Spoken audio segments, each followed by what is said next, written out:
Hey there, it's Amber from youneedanamber.com, and thank you so much for stopping by my YouTube channel today. I have a very, very special episode for you here on the channel. I am interviewing my friend Sarah about the hiring process and everything that you need to know to make your business better by expanding your team. Before we get into the interview, would you go ahead and hit that big red subscribe button and click the little bell so that you are notified every time I make a new video? That would be amazing.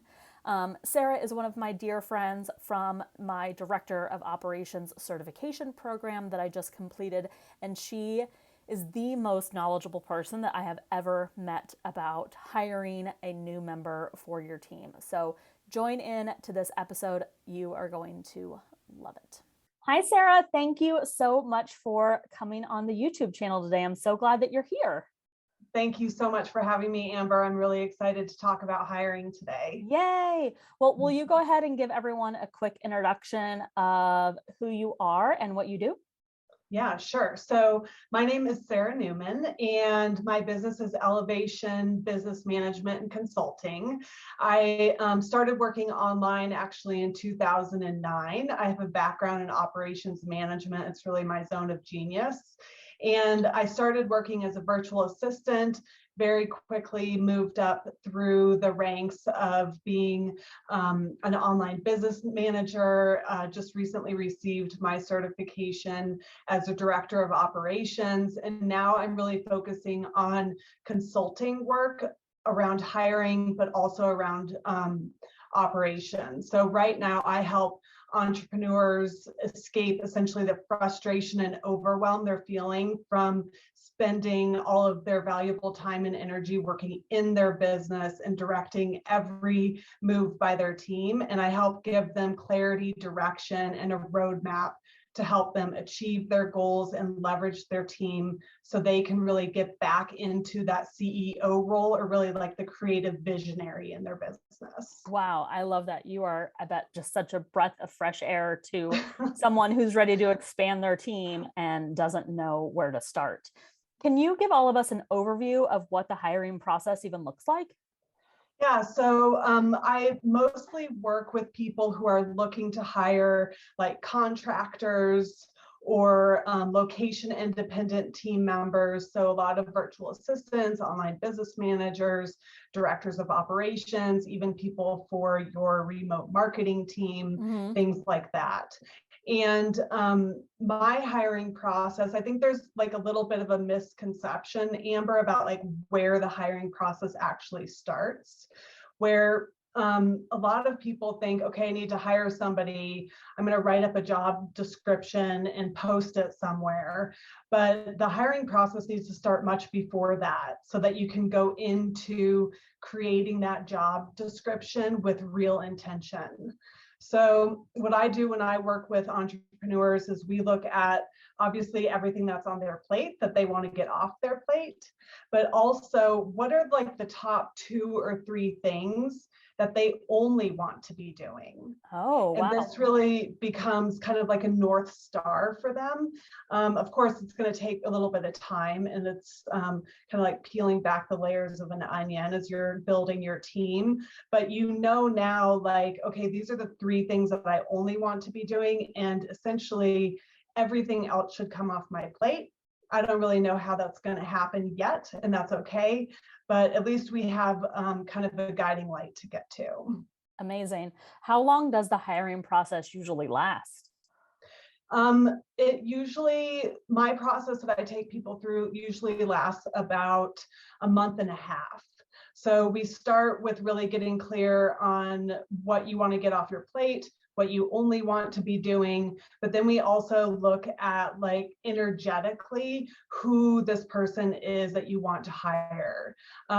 You know, who do they show up as? What is their personality?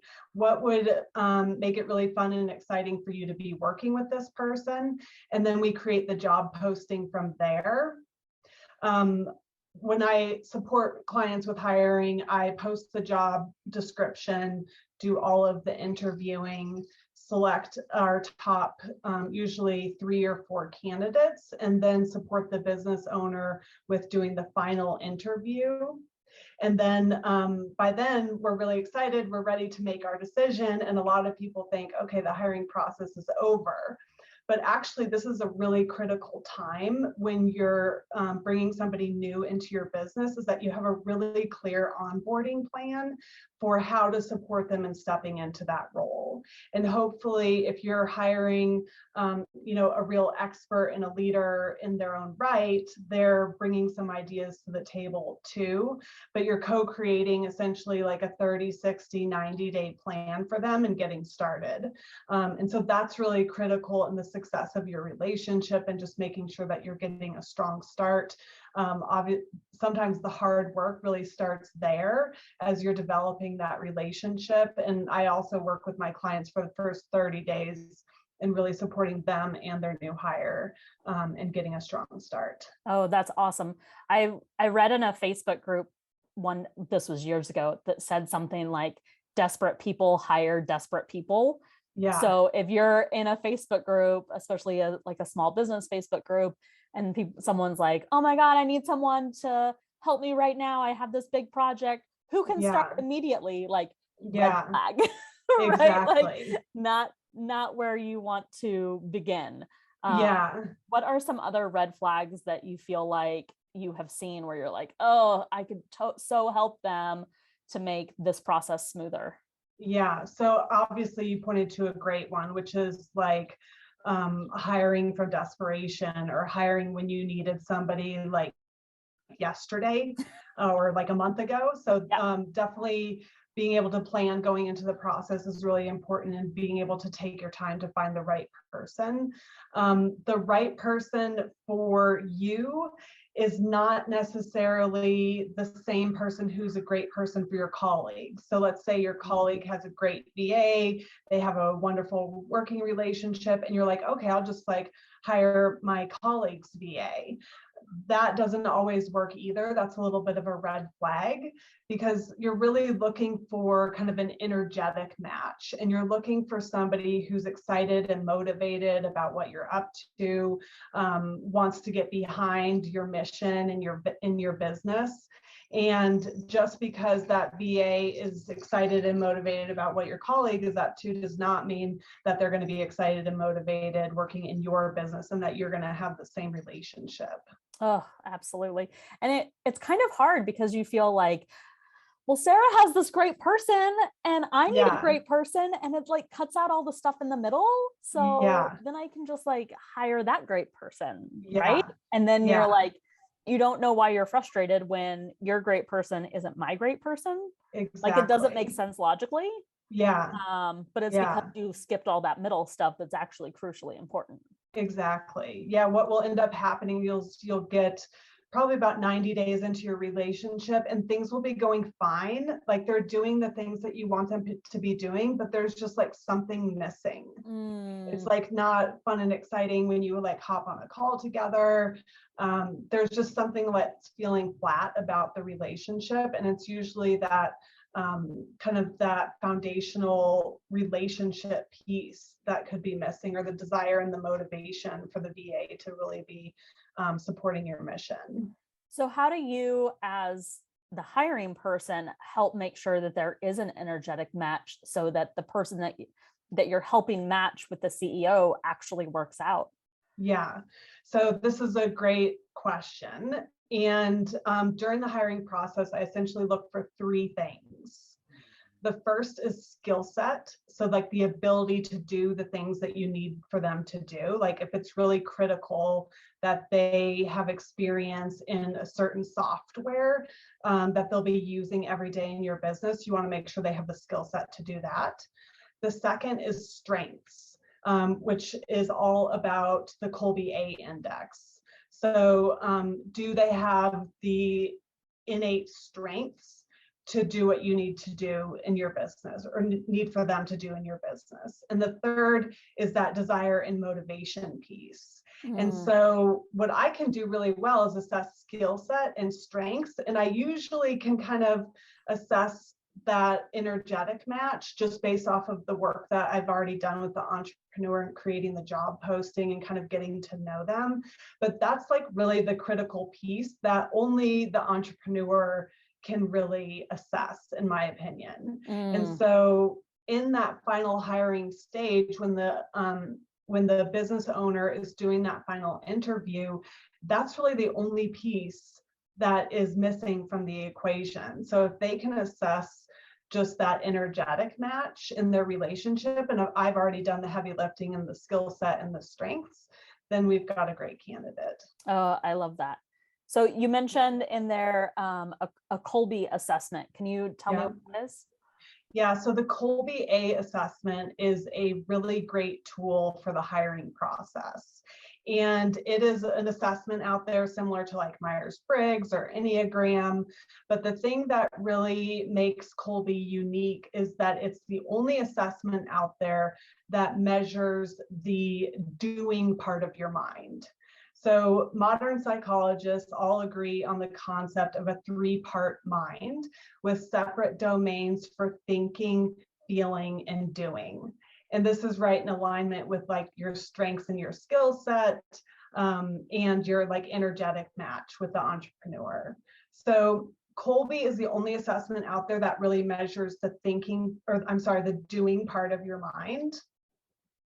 And so you'll be able to see like how this person is going to take action in your business.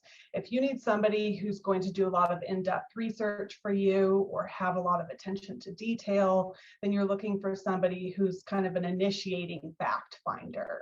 And it's going to show up like that for you in your business. So you can create a really great profile, a strengths profile anyways, for your ideal candidate as you're going into the hiring process. So it's not just like I'm a morning person or a night owl, or I'm an introvert or an extrovert. It's like, how do I actually like do work on a day-to-day basis? Is that kind of the difference? Yeah, it's like how you show up and take action on a day-to-day basis when you're faced with like a challenge or just even day-to-day work.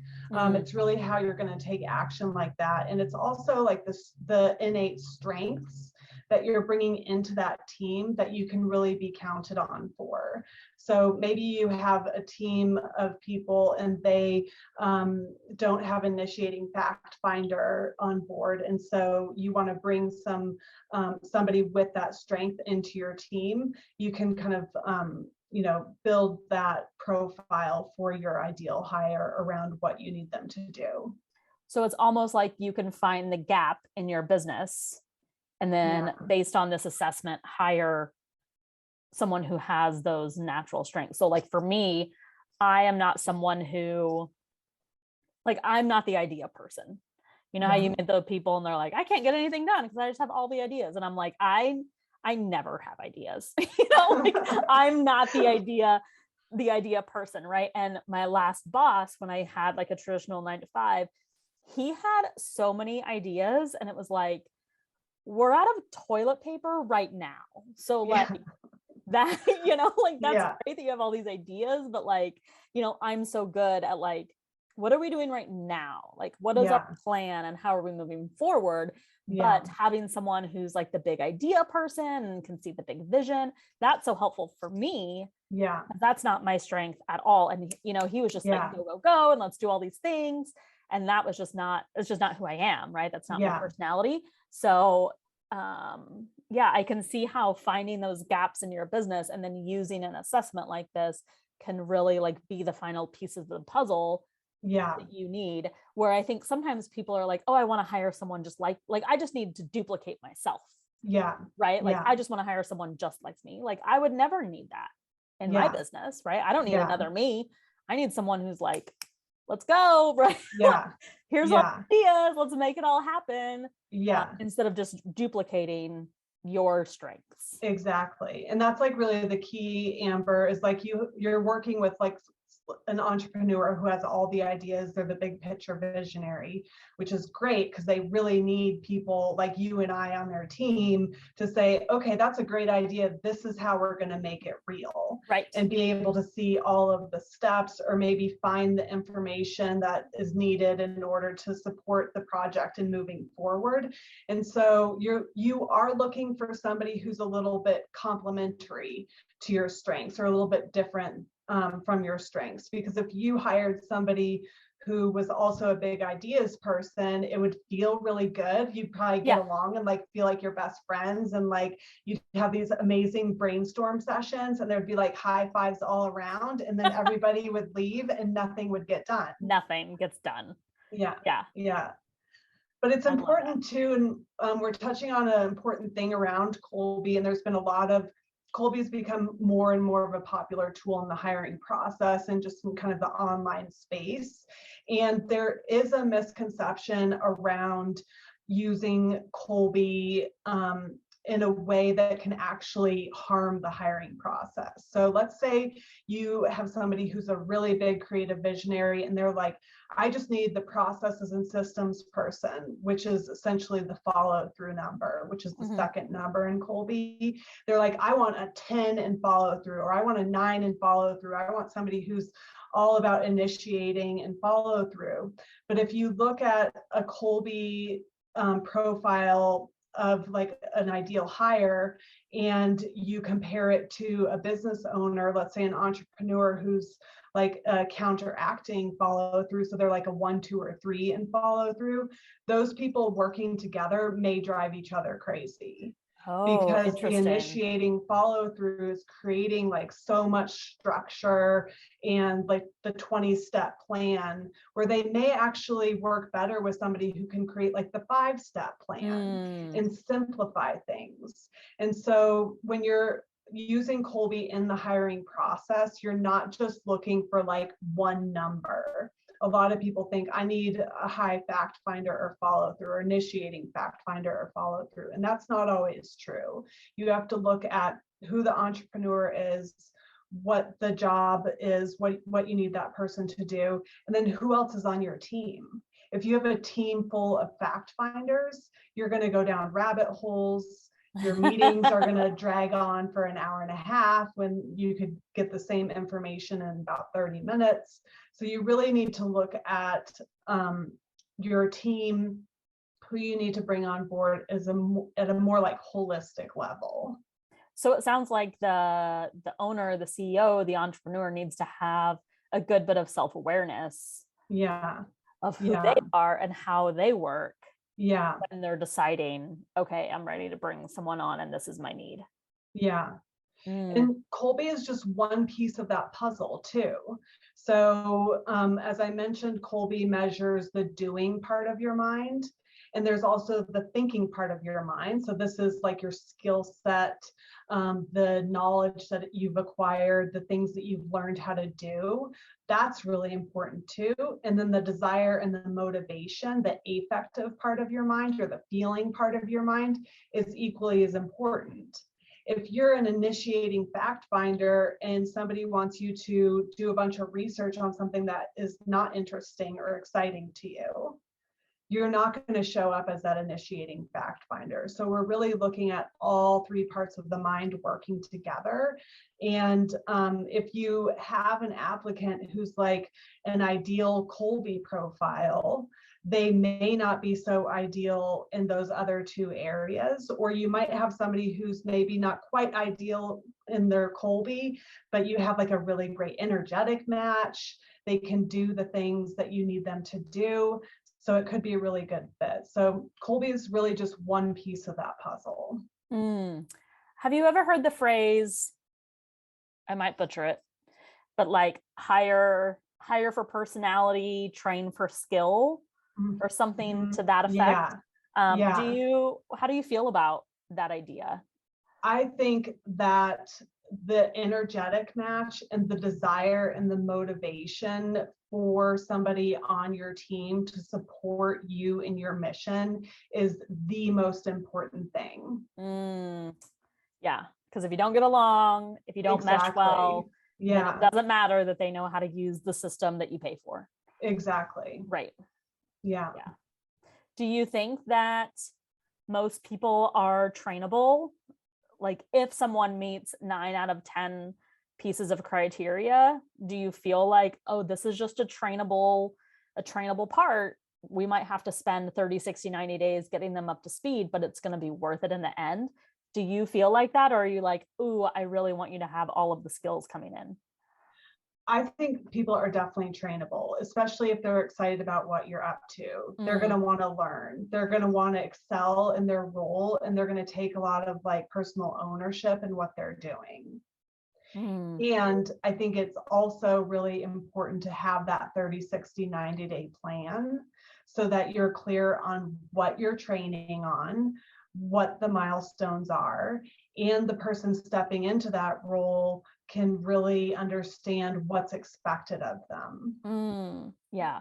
And that's, I mean, that's even what I do when I start working with a new client, and they all think I'm crazy, but I'm like, no, we have to set up 30, 60, 90-day goals for me, right? Like I need to know what I need to be working on and learning and focusing on in your business. Because it probably all lives in your head. So like I even set that up for myself. So setting it up for someone that I would bring on to help me is going to be equally as important. Completely. So would you say, and when I think about, okay, I need to hire someone, like I should probably hire a VA, or maybe not a general VA, but like, you know what I need is someone to like help me with content, right? Like I want someone to do my social posts. I want someone to do my content. I want someone to do blogs, right? All those things. And I was thinking about, okay, what would I even have them do, right? If I put a post out that was like, okay, I'm ready to hire, and someone came on board tomorrow, what would I even do? So I started going through my own task list in my Asana, or every sticky note I've ever written on, or, you know, every random piece of paper that I write on. And I was like, I'm not even going to consider hiring someone until I have 20 tasks for them, because I feel like it would be a waste of my time to interview, bring them on board, train them, meet with them weekly, if I'm like, I don't know what you're supposed to do, you know, like because I feel like it's my job as the leader, as the owner of my business, to direct them and lead them and encourage them. And if I don't even have examples of tasks to do, then how are they supposed to know? Especially like what to do in alignment with what I feel like I and my business need. So how would you help someone figure out, okay, this is how you know you're actually ready to hire? So making that list is a great idea. And it's one of the things that I do when I start the hiring process with an entrepreneur, is really look at, like, let's be realistic, what needs to get off your plate. What stops a lot of people from doing that is they don't know how it's going to come off their plate. I thought you were going to say control.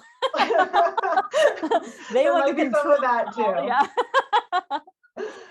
But they don't need to worry about the how, right? So they're like, I know I shouldn't be doing this, but I'm not going to write it down, because how would I ever get that off my plate?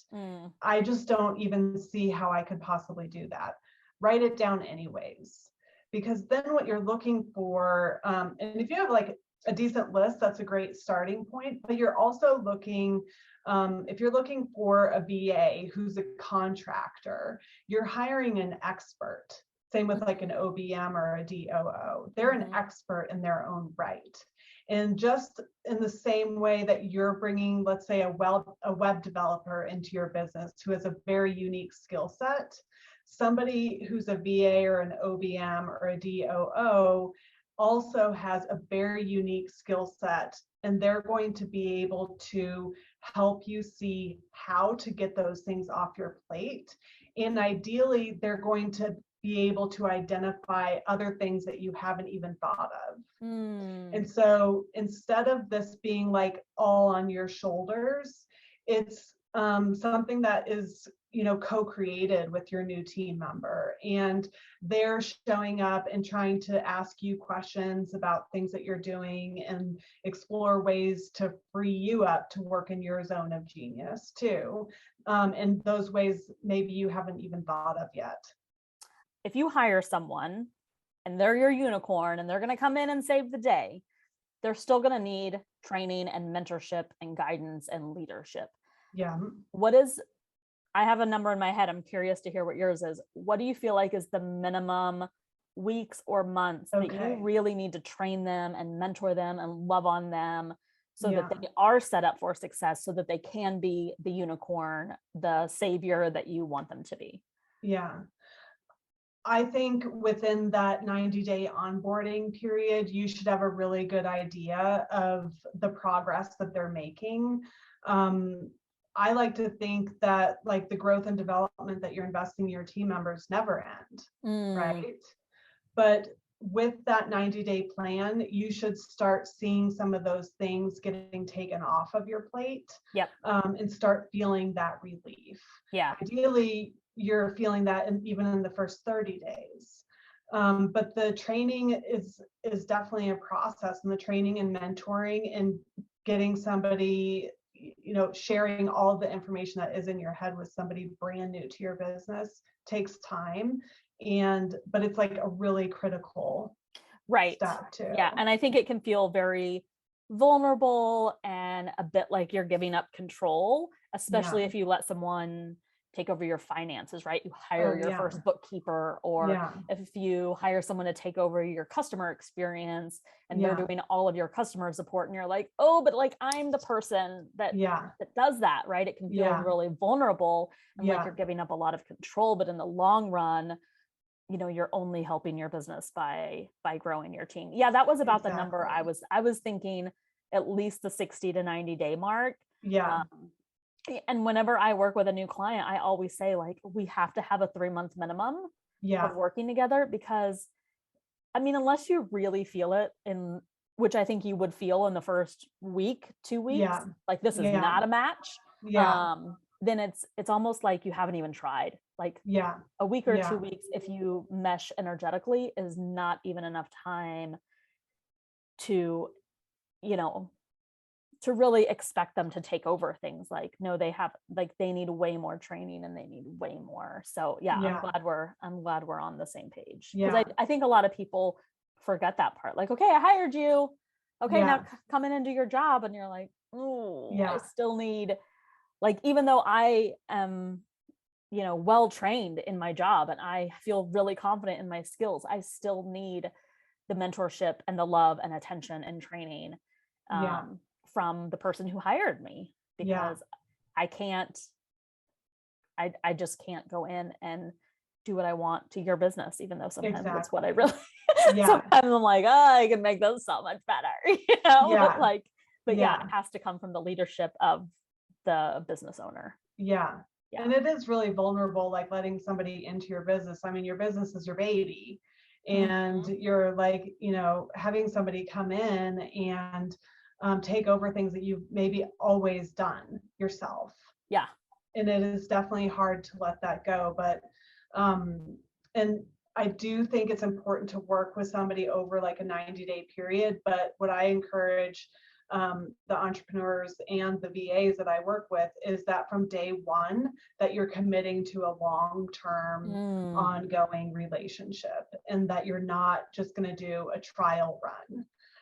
Because essentially, like, if you're working with a contractor, the contractor may choose to leave, or the business owner may feel like it's not a fit at any time. But if you really go into it with the shared intention that we're going to make this work and this is a long-term relationship, I think that's a great way to start too. Do you feel like that's a big mindset shift for the business owner, that like this is long-term, even if they're a contractor? I think it maybe not so much of a mindset shift as I think that there's some hesitancy going into the relationship, where entrepreneurs might say, let's just try this out for 90 days. Oh, I And see.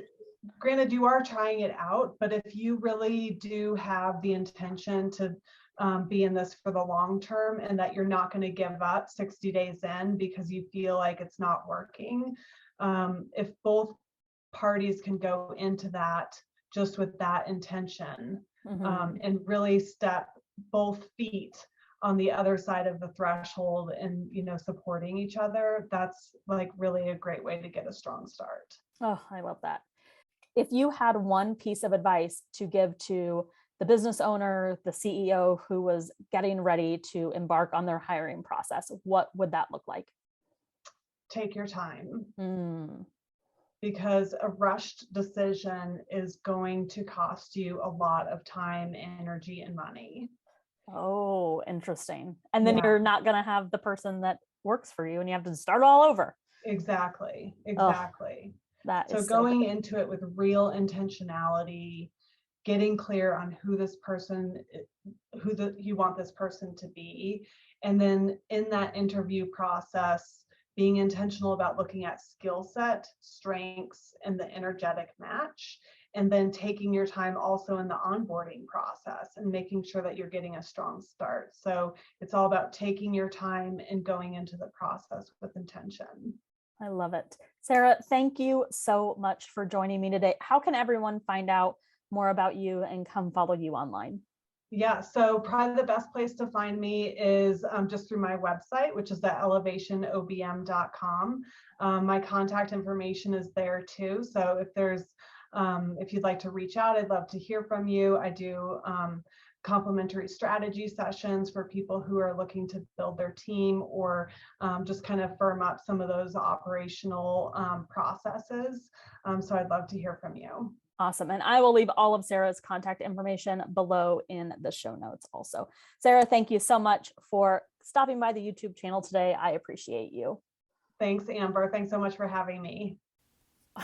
Wow, wasn't that incredible? I feel like Sarah just knows all the things, like all the things I didn't even know that you were supposed to know about hiring. Sarah knows all the things. I'm fascinated by all personality assessments, the Myers-Briggs, the Enneagram, and Colby is no different. So I'm so glad that she went into the details about using Colby as an assessment tool in your hiring process. I will leave all of the details to get a hold of Sarah down in the show notes. So if you are curious about her, feel free to check her out. Head on over to her website and subscribe to her email list so that you don't miss anything that she is offering.